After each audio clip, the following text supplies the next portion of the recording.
next class. In today's class, we are going to discuss the second part of photosynthesis chapter, that is dark reactions. Now, you know very well that chloroplast is the major site for photosynthesis, which shows division of labor. As because light reaction occurs in the grana and stromal lamellae, whereas dark reaction occurs in the stroma. For dark reaction, different sorts or there are a lot of enzymes which are required, and all those enzymes would remain embedded in the stroma. Alright. Now, mainly dark reaction is all about carbon dioxide being fixed and converted into the 6-carbon sugar, that is glucose. Okay, so carbon dioxide fixation, and by various reaction steps, finally it would be converted into sugar. This is what is dark reaction all about, and we also call dark reaction to be biosynthetic phase. Okay, so let us start with the dark reaction. So now, first of all, the first reaction or the first pathway of dark reaction that was discovered was by Melvin Calvin, and hence the first reaction pathway of dark reaction is termed as Calvin cycle after the name of the discoverer. Melvin Calvin, he used chlorella, and by various types of experimental steps he found out or elaborated the entire mechanism of Calvin cycle. Also, Calvin cycle is termed as C3 pathway. Why? That is because the first stable compound formed in this pathway is a 3-carbon compound. Hence, we call it C3 pathway. So, let us see what is C3 pathway all about. Alright. So, see. The C3 pathway consists of majorly 3 phases: carboxylation, then glycolytic reversal, and RUBP regeneration. Okay. Now, carboxylation step. Carboxylation is the step in which carbon dioxide will be fixed and the first stable compound of the pathway will be formed, that is 3-phosphoglyceric acid. Hence, we call the pathway to be C3 cycle. Alright, C3 pathway. Is that clear? Understood this?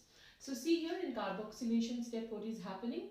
Carbon dioxide plus RUBP, ribulose 1,5-bisphosphate, under the enzyme Rubisco is going to be forming a highly unstable compound, that is 2-carboxy-3-ketoribotol 1,5-bisphosphate. Okay. This will eventually split in the presence of water and will form the first stable compound of the pathway, that is 3-phosphoglyceric acid. So this will split into 2 molecules of 3-phosphoglyceric acid. Do remember that. Alright. So this is carboxylation step all about. Carbon dioxide is fixed and converted into 3-phosphoglyceric acid. Okay. Understood this? Are you clear about it? Do remember one important thing. The main enzyme here for carbon dioxide fixation is Rubisco, that is ribulose bisphosphate carboxylase oxygenase. This particular enzyme is the most abundant enzyme present in the chloroplast, and it is going to act as both carboxylase and oxygenase. Means it can be fixing carbon dioxide also and oxygen also. Of course, its affinity for carbon dioxide is much higher in comparison to oxygen. Okay. Now, the second phase is glycolytic reversal. See, in glycolytic reversal, you will find that the 3-phosphoglyceric acid will be successfully converted into sugar. So, this is the phase where the products of light reaction, that is ATP and NADPH, will be finally used. Okay. So, let's see in which of the steps it would be used. So, 3-phosphoglyceric acid plus ATP. This is the first step which uses ATP under the enzyme phosphoglycerokinase, which will form 1,3-bisphosphoglyceric acid, and ADP and PI will be released. Okay. Next, 1,3-bisphosphoglyceric acid finally will get reduced by NADPH under the enzyme triose phosphate dehydrogenase, forming glyceraldehyde 3-phosphate gap. Glyceraldehyde 3-phosphate would get isomerized under triose phosphate isomerase into dihydroxyacetone phosphate. Now do remember one thing, gap. glyceraldehyde 3-phosphate is a very important substrate, that is, or rather a very important reaction intermediate which is formed during glycolytic reversal. This can be used to make carbohydrate as well as fats. So for making it into glucose or for converting it into carbohydrate, GAP will be converted into TAP, dihydroxyacetone phosphate. Alright. Now, the glyceraldehyde 3-phosphate and dihydroxyacetone phosphate together would undergo aldol condensation, that is done by aldolase enzyme, to form fructose 1,6-bisphosphate. Finally, fructose 1,6-bisphosphate would be losing one phosphate group from the first carbon under the enzyme phosphatase to form fructose 6-phosphate. Alright. Fructose 6-phosphate is isomerized to glucose 6-phosphate and eventually under phosphatase enzyme again, when from glucose 6-phosphate the phosphate group will be cleaved, what would be formed is glucose. So in glycolytic reversal, the second phase of Calvin cycle itself, you can see already the glucose has been successfully formed, okay, using ATP and NADPH. Fine. But then why do we have the third phase then? We needed to fix the carbon dioxide to make sugar. Sugar has already been formed. Why do we have this mechanism again, the third phase? The third phase is there so that the RUBP, which was used for carbon dioxide fixation in the carboxylation step, that can be regenerated. So if RUBP is regenerated, only then it can be used to start another round of Calvin cycle, isn't it? That's why to regenerate the RUBP, we have the third phase. So the third phase, of course, obviously is named then RUBP regeneration phase. In this phase, the fructose 6-phosphate combines with glyceraldehyde 3-phosphate under the enzyme transketolase to form erythrose 4-phosphate and xylulose 5-phosphate. Okay. Now, erythrose 4-phosphate plus dihydroxyacetone phosphate, the enzyme being trans-aldolase, will form pseudoheptulose 1,7-bisphosphate. Pseudoheptulose 1,7-bisphosphate would be losing one phosphate group from the first carbon, forming pseudoheptulose 7-phosphate. Then pseudoheptulose 7-phosphate, this step is similar to the first one. See, pseudoheptulose 7-phosphate plus GAP, transketolase enzyme, is forming xylulose 5-phosphate. The only new thing being formed is ribose 5-phosphate. Okay. Now, ribose 5-phosphate is isomerized to ribulose 5-phosphate. Similarly, the xylulose 5-phosphate from this step and this step together will be isomerized to ribulose 5-phosphate. So now we have ribulose 5-phosphate formed from these two reactions. All this ribulose 5-phosphate will be now, even like it will be used to make ribulose 1,5-bisphosphate. That means in ribulose 5-phosphate, in the first carbon, a phosphate group has to be added to form RUBP. That phosphate group comes from ATP. That's why in this last step, ATP is used again. The enzyme is phosphoribulose kinase, where all the RUBP that was used in the carboxylation step will be regenerated. That's how another round of dark reaction can start. Alright, so this is the entire mechanism of Calvin cycle. So I hope all of you are clear about it. Now, the entire net equation or reaction for Calvin cycle, to make you understand that for making one glucose, how many ATP and NADPH would be required is this. 6 carbon dioxide, 6 RUBP, 18 ATP and 12 NADPH together would make one glucose, where RUBP would be regenerated, ADP and PI would be released, and NADP plus will be also released. Alright, so this is main thing you have to remember. For one glucose to be made from Calvin cycle, 18 ATP and 12 NADPH will be used as energy expenditure. Alright, so I hope all of you are clear about this. Next, let us start another cycle, that is C4 pathway. Now let us discuss another dark reaction pathway, that is C4 pathway. Now see, first dark reaction mechanism that was discovered was by Melvin Calvin, that is C3 pathway. And after C3 pathway got discovered, for a very long time after that, it was believed that maybe C3 pathway is the only cycle or only pathway of dark reaction in all plants.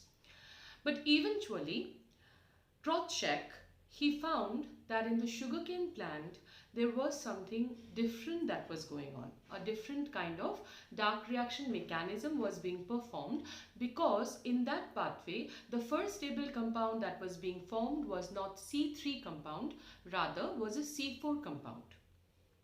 So two scientists, Hatch and Slake, they investigated the entire process and elaborated the whole mechanism of the cycle, which today is termed as C4 pathway, because of the first stable compound being a 4-carbon compound. And of course, after the name of the discoverer, we also call it Hatch and Slake pathway. Alright, so let us see what is Hatch and Slake pathway all about. So plants which undergo the C4 pathway or Hatch and Slake pathway, they are called C4 plants, and these C4 plants, they are both dicots and monocots, with certain important examples being maize, sorghum, amaranthus, of course sugarcane, etc. Alright, so in these plants, they have a special type of adaptation of carbon concentrating mechanism. See, basically what happens? Rubisco, the main enzyme which is going to perform dark reaction in the C3 plants, it can act as both carboxylase and oxygenase, isn't it? That means it can fix carbon dioxide also and oxygen also. Even if it has more of affinity for carbon dioxide, sometimes Rubisco ends up fixing oxygen. So if it ends up fixing oxygen, or if it acts as oxygenase, there is a problem. That is, oxygen being fixed by Rubisco, a wasteful process called photorespiration begins in the C3 plants. Now, C4 plants, they have adapted with a mechanism so that they can concentrate in the nearby to the active site of the Rubisco so much of carbon dioxide that it will always act as carboxylase. Never will it act as oxygenase. Have you understood this? Means by the help of this spatial adaptations or this C4 pathway, in case of C4 plants, the Rubisco's active site will be concentrated with carbon dioxide. It will have much more oxygen in, carbon dioxide in its surrounding, so that the Rubisco will always fix carbon dioxide and will never fix oxygen. So that's how C4 plants will protect them from the harmful or wasteful reaction of photorespiration. In short, what you should remember is that C4 plants never suffer from photorespiration, unlike C3 plants. Okay. Now, how have that been possible? How the C4 plants have came up with this pathway that photorespiration can be completely avoided? That is because of a special type of leaf anatomy observed in the C4 plants. In C4 plants, there is a special type of leaf anatomy that's called Crayons Anatomy.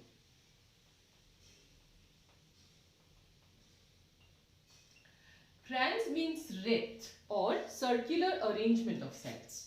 So it is going to be like this. Suppose this is the epidermis.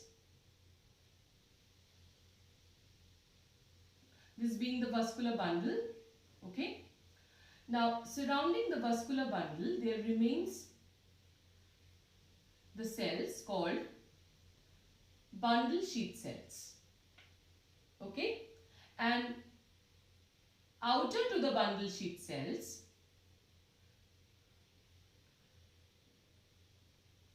would remain the cells that are called mesophyll cells. So for the C4 plants, both mesophyll cells and bundle sheath cells together would conduct the dark reaction, or together would conduct the photosynthesis. So mesophyll cells and bundle sheath cells both possess chloroplast, but with a slight difference. Mesophyll cells would possess granule chloroplast, means the normal chloroplast in which you have seen that thylakoids will be arranged in the form of grana. Bundle sheet cells on the other hand will possess chloroplast, which will be agranule. Means the thylakoids will be all scattered throughout the stroma and would not be forming grana. So mesophyll cells and bundle sheet cells both will conduct photosynthesis, isn't it? Both will conduct dark reaction and together they will form the sugar. Okay, how is that going to happen? See, at first through the stomata, when carbon dioxide will enter inside the leaf, the first cells that the carbon dioxide will encounter would be the mesophyll cells, right? So the mesophyll cells will have to fix the carbon dioxide. So this carbon dioxide fixation in the mesophyll cells will not be done by Rubisco rather. Okay, now it would be done by another enzyme, that is pepcase, phosphoenol pyruvate carboxylase. So in the mesophyll cells, carbon dioxide will be fixed by pepcase, and pepcase has very high affinity for carbon dioxide. Okay. So once the carbon dioxide is fixed, it would be readily converted into malic acid. In the mesophyll cells, carbon dioxide will be fixed and converted into malic acid. Once malic acid will be formed, this malic acid will be then transported inside and it will have to reach the bundle sheet cells. Once it reaches the bundle sheet cells, this malic acid will be again converted back to carbon dioxide. Okay, so in the bundle sheet cells on the other hand, as soon as carbon dioxide, malic acid is converted into carbon dioxide, this carbon dioxide will be fixed by none other than Rubisco. Okay, so Rubisco from all directions when malic acid will be transported in the bundle sheet cell and the malic acid will be converted to carbon dioxide. Just imagine in the Rubisco's active binding site, there will be a lot of carbon dioxide which will be concentrated, right? And hence, Rubisco having much more affinity for carbon dioxide than oxygen, it will always end up binding with carbon dioxide. It would never ever have to bind with oxygen then. Right. So simply what we are trying to do in C4 pathway is that carbon dioxide is brought in inside the cell or inside the leaf and then it is concentrated nearby to the Rubisco's active site. So that Rubisco always ends up binding with carbon dioxide rather than oxygen. Okay. So once Rubisco binds with the carbon dioxide, it will start the C3 pathway and finally by C3 pathway as usual sugar will be formed. Understood? So this is what is the C4 pathway all about. First carbon dioxide entering the mesophyll cells. Carbon dioxide is fixed by pepcase which is converted to malic acid. Malic acid is transported into the bundle sheet cells where malic acid is converted again to carbon dioxide. The carbon dioxide this time will be fixed by Rubisco. And hence Rubisco will always bind with carbon dioxide and would never have to fix the oxygen. Hence photorespiration can never occur. Once carbon dioxide is fixed by Rubisco, it would be converted into sugar. Fine. This is the mechanism all about, or this is the main concept behind C4 pathway. I hope all of you are clear. So let's see the mechanism. So see, carbon dioxide plus PEP, phosphoenol pyruvate, under the enzyme pepcase will be converted into the first stable compound, that is a C4 compound, oxaloacetic acid and H3PO4. So oxaloacetic acid being the first stable compound and it being a 4-carbon compound, we call it C4 pathway. Okay. Oxaloacetic acid is further converted to malic acid. So these two steps are happening in the mesophyll cells. Okay? Now, malic acid is transported into the bundle sheet cell. So the next step is happening in the bundle sheet cell where malic acid is converted into pyruvic acid, NADPH which was used is again regenerated and carbon dioxide is released. This carbon dioxide will be fixed by Rubisco and C3 pathway will start. Okay? Now, this PEP which was used has to be regenerated, which is done in the last step. Pyruvic acid by using ATP will be under the enzyme pyruvate phosphate dikinase will be further regenerating the PEP. Here ATP is converted into AMP. So that means double the amount of energy will be released from each molecule of ATP. Hence 1 ATP here has to be considered to be 2. Okay. Understood this? So this is the pathway all about. Do remember this C4 pathway is happening in the mesophyll cells, whereas C3 pathway is happening in the bundle sheath cells. Alright? Understood? Clear? So the net equation of the entire pathway would be 6 PEP, 6 RUBP, 6 carbon dioxide will be finally using 30 ATP and 12 NADPH to form 1 sugar, where 6 PEP, 6 RUBP will be regenerated, 30 ATP and H3PO4 will be formed, 12 NADP plus will be released. Is that clear? All of you have understood the pathway. Now next let us discuss photorespiration.